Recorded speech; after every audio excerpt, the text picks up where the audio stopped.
হকাররা বাড়ি বাড়ি এসে কোরবানির পশুর চর্বি কিনে থাকেন, এভাবে চর্বি বিক্রি করা কি জায়েজ আছে? কোরবানির পর আমরা এই দৃশ্যটা খুব বেশি দেখতে পাই। শুধু চর্বি নয়, চর্বি এবং হাড্ডি এগুলো অনেক বেশি কেনার আপনার প্রচলন দেখা যাচ্ছে সম্প্রতি। হাড্ডিটা অনেক বেশি দেখা যায় যে হাড্ডি কেনেন অনেকে। আমরা জানি হাড্ডি দিয়ে, পশুর হাড্ডি দিয়ে অনেক কিছু তৈরি হয়, চর্বি দিয়ে অনেক কিছু তৈরি হয়। তো কোরবানির পশুর কোনো কিছু বিক্রি করা কিন্তু জায়েজ নয়। এগুলো আমরা হয় খাবো না দান করব। যেহেতু এর চর্বি, অতিরিক্ত চর্বিগুলো আমাদের কাজে লাগে না, হাড্ডিগুলো আমাদের কাজে লাগে না, সেক্ষেত্রে আমরা সেগুলোকে দান করতে পারি। কোনো অর্গানাইজেশন যদি এগুলো কালেকশন করে সেগুলো তারা কালেকশন করার পর তারা বিক্রি করলে সেটা কিন্তু জায়েজ আছে। অর্থাৎ তারা কালেকশন করলো সেটা চ্যারিটি হিসাবে এবং সেটা বিক্রি করে তার টাকাটা তারা কোনো চ্যারিটেবল কাজে, প্রজেক্টে তারা খরচ করলো, কোনো চ্যারিটি কাজে খরচ করলেন, তাহলে সেটা জায়েজ আছে।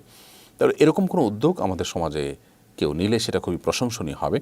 তবে কোরবানি যিনি করছেন তার জন্য কোরবানি পশুর কোনো কিছু বিক্রি করা জায়েজ নয়। যদি একান্ত বিক্রি করে ফেলেন তিনি, তাহলে সে টাকা তাকে অবশ্যই সাদাকা করে দিতে হবে, তার জন্য ওয়াজিব। হজ শেষে এহরামের কাপড় কাফনের জন্য রেখে দেওয়ার কোনো ফজিলত আছে কিনা? হজ শেষে এহরামের কাপড় যদি কেউ রেখে দেন, এর জন্য কোরআন হাদিস বর্ণিত কোনো ফজিলত আছে এরকম বিশ্বাস করা ছাড়া, তাহলে সেটা জায়েজ আছে। কোরআন হাদিস এরকম কিছু করার জন্য আমাদেরকে আলাদা নির্দেশ দেয়নি। কেউ যদি আল্লাহ তাআলার রহমত পাওয়ার আশায় যে কাপড় দিয়ে আমি ওমরা করলাম, সেই কাপড়টা পরে পেঁচিয়ে আমি কবরে গেলাম, এই উদ্দেশ্যে যদি কেউ এটি করেন, তাহলে সেক্ষেত্রে তিনি আল্লাহর রহমত পাওয়ার আশায় বিভিন্ন বাহানা মানুষ ধরতে পারে, সেই হিসাবে এটা ধরতে পারেন। অর্থাৎ এটা জায়েজ আছে এবং আল্লাহ তাআলা চাইলে তার প্রতি রহম করতে পারেন। কিন্তু আদৌ এর কারণে তার প্রতি আল্লাহ তাআলার কোনো রহম হবে কিনা বা আদৌ এর কারণে তিনি কোনো উপকারিতা পাবেন কিনা, এটা একমাত্র আল্লাহ ভালো জানেন। অর্থাৎ এটা কোনো গ্যারান্টি, নিশ্চয়তা নেই। এক ব্যক্তি নবী করিম সাল্লাল্লাহু আলাইহি ওয়াসাল্লামের কাছে এসে তার জামা চেয়েছেন, কাপড় চেয়েছেন এবং তিনি বলেছেন যে আমার দাফন এটা দিয়ে আমি করার জন্য বলে যাব, এবং সেটা তিনি করেছেন এবং সেটা দিয়ে তাকে দাফন করা হয়েছে। তো নবী সাল্লাল্লাহু আলাইহি ওয়াসাল্লাম সেটাকে নিষেধ করেননি, যদিও সেটা নবী সাল্লাল্লাহু আলাইহি ওয়াসাল্লামের বিষয়টা একেবারে স্পেশাল।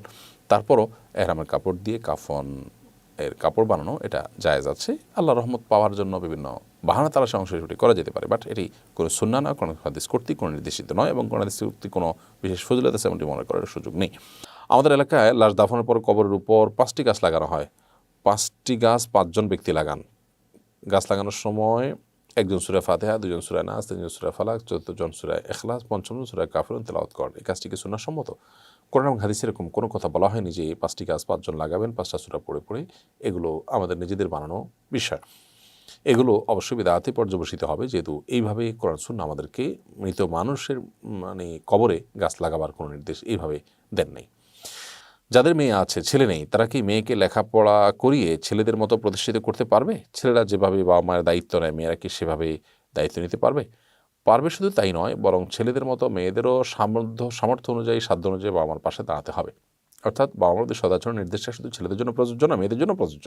তারা স্বামী সংসার করার পাশাপাশি বাবা মার সেবা যতটুকু পারেন সাধ্য অনুযায়ী, তাদের সাধ্য অনুযায়ী তাদেরকে করতে হবে। আর কোনো বাবা মা যদি ছেলের পাশাপাশি মেয়েকে, কিংবা ছেলে নাই মেয়েকে পড়াশোনা করায় এবং তাকে প্রতিষ্ঠিত করায়, তো সেটা জায়েজ আছে শরিয়ার গণ্ডির মধ্যে থেকে যদি হয়, বেপরদিকে যদি না হয়, সেখানে কি দিন হারাবার ভয় যদি না থাকে, তাহলে সেক্ষেত্রে সেটি অবশ্যই করা যেতে পারে।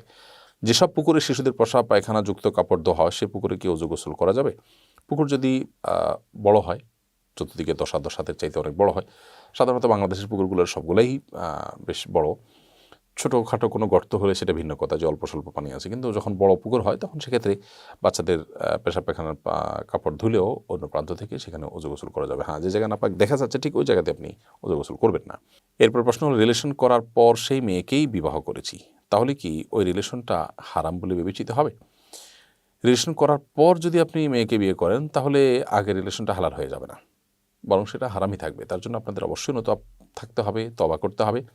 বিয়ে করেছেন আলহামদুলিল্লাহ, অনেকে প্রতারণা করে মিথ্যা প্রতিশ্রুতি দেয়, সেটা আপনি হয়তো করেন নাই, কিন্তু আগের যে গুনাহ, আগের যে সম্পর্ক ছিল, সেটার জন্য অবশ্যই আল্লাহর কাছে তওবা ইস্তেগফার করে মাপ চাইতে হবে।